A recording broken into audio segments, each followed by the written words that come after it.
Welcome to Whispers. But the Nigerian government unleashing terror, death, and bloodbath on the people in the East. And they will eventually start harassing and unleash the same to the people of the West. Because the Yoruba does say, ikú tó ń pojú bẹ́ẹ̀ ni òwe ńlá ló ń pa fún ni. Àti pé ẹni jèsì kòtò ó kára yòókù lọ́gbọ́n. Àti pé mọ̀kànmọ̀kàn báyìí lóye kàn. Mo ṣe bí ohun tó ń ṣàbọ̀yadé gbogbo ọlọ́ya ló ń ṣe. Suffice to say that if they can do it in the East, they will definitely do it in the West and also in the South, because they've done it in the North. So they're gonna go round in circle, but they're gonna meet their Waterloo. They will meet their Waterloo. So now is the turn of the East. Definitely it will soon be the West turn. So this brings about the question, can Nigeria fight Igbos and Yorubas simultaneously? Let's find out. The Fulani were better off in Nigeria 6 years ago than they are today. The greatest thing Nigerians accomplished in the last 30 years was electing Muhammadu Buhari as president. If he had lived and died without being president, no one would push back when politicians fall over themselves to deliver tributes and call him the greatest president that Nigeria never had. After 6 years of Buhari's administration, with only 2 more years to go, all is settled about the rhymes and stanzas of Buhari's elegy. Some 30 years from now, people will turn anyone who attaches greatest to any tribute at Buhari's funeral. You may ask if anything is worth the cost of having Buhari as president. Before you do, there is another reason why his election was the greatest accomplishment of the Nigerian electorate in the last 30 years.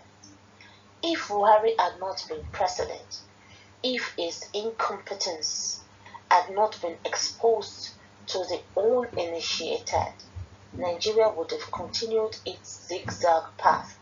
The 1 step forward, 2 step backward trajectory would have continued unabated. Thus, Buhari helped the unrestructured Nigeria to confront its unforeseeable future. That is Buhari's first legacy. Here is Buhari's second legacy. It may not be clear yet to the Fulani people, but Buhari's presidency has damaged them more than any other group in Nigeria. Buhari's inability to have an objective view of what leadership entails in a diverse country like Nigeria, and his propensity to side with his Fulani people even when every donkey could see the bias, undermined the Fulani deeply.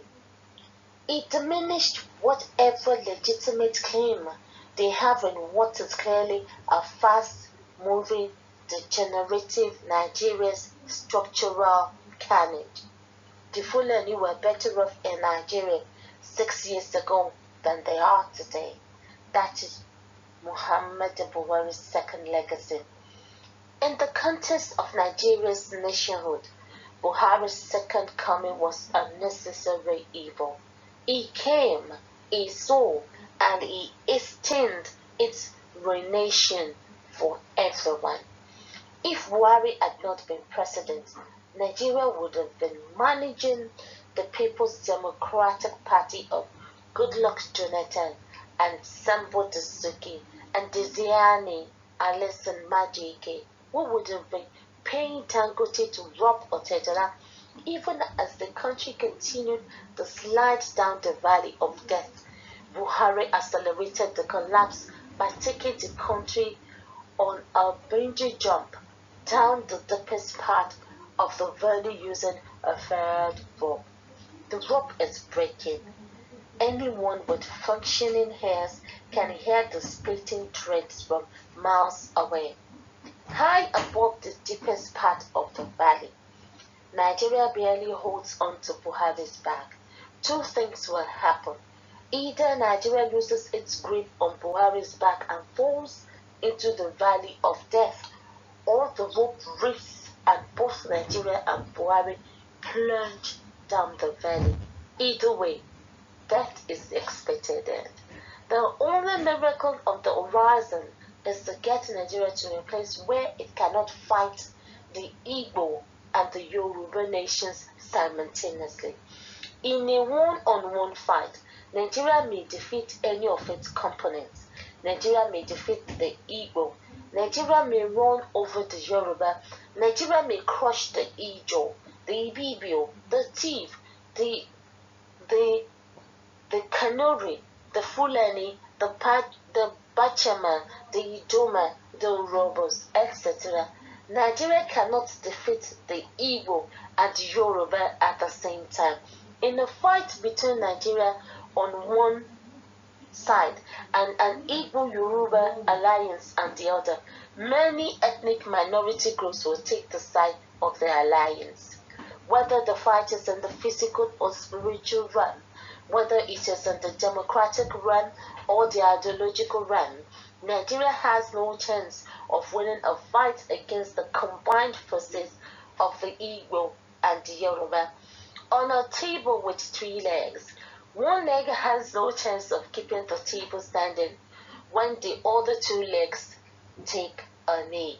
The Igbo and the Yoruba need to take a combined knee. This is the ultimate way to shake the table called Nigeria. Nigeria needs to get to a point where it faces the prospect of fighting a united Igbo and Yoruba power. It needs to happen now. The reality needs to be clear, concrete, and ironclad. It is the only magic wand that can save Nigeria. Is it to achieve? No. Is it impossible? Is it possible? Is it to achieve? No. Is it possible? Yes. What will it take to get Nigeria to that place where it risks fighting the Igbo and the Yoruba simultaneously? The way to achieve this is for the Igbo and the Yoruba to embrace Thomas Jefferson's greatest philosophy. The man who drafted the U.S. Declaration of Independence said, "I admire the dreams of the future more than the history of the past." The Igbo and the Yoruba must admire the dreams of the future more than the history of the past.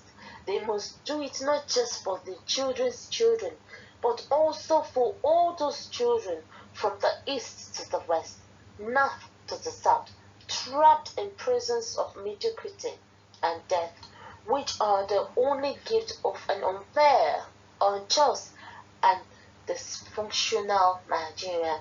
The Igbo and the Yorubas owe this to future generations of the people currently trapped in Nigeria. It is their responsibility. Posterity will blame the Igbo and the Yoruba in Nigeria if they fail to catch the wave. Thanks to Buhari's misadventures, the awareness of today is total and overwhelming. Severe penalties await the Igbo and the Yorubas if they fail to act now and free unborn generations from the manacles of Muhammad Buhari's misadventures. Brilliant. or son. So, if they can see this and listen to this, it will help, because they can't, Nigeria can't fight the Igbos and the Yoruba simultaneously. They don't have the manpower, except maybe the Boko Haram will join them. Then the bandits would, even at that, they can't overrun the indigenous people. We will fight for our land because it is our land. So guys, there you have it. Until I come your way again, bye.